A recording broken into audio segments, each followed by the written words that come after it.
ऐका ना, कोकणात गोठ्यामध्ये काम करताना तुम्ही मला बघितलंच आहे. तर गोठ्यातलं शेण काढून आम्ही ते झाडांना घालतो आणि झाडं खूप छान बहरतात. शेणाचा हा उपयोग तुम्हा सगळ्यांना माहितीच आहे, पण कॅनव्हासवरती शेणानं रंगवलेली चित्र तुम्ही पाहिलीत का? चला दाखवते.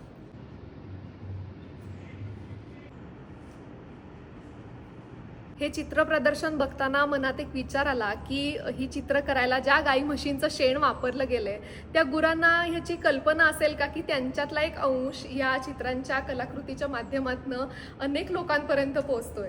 किती सुंदर गोष्ट आहे ही.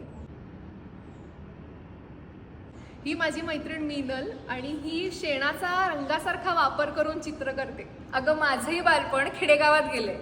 शेण आणि इतर नैसर्गिक घटकांचा वापर करून मी जेव्हा पेंटिंग करते ना, तेव्हा माझंही बालपण मला पुन्हा जगायला मिळतंय. त्याच्यावरचं जे टेक्स्चर आहे ते पण तुला शेण तसंच दिसेल. आता 3 वर्ष आणि मी तेव्हा फ्रेम पण नव्हतं. हे चित्र प्रदर्शन पुण्यातल्या कोरेगाव पार्कमध्ये मोनालिसा कलाग्रामला 13 मे पर्यंत आहे. नक्की या.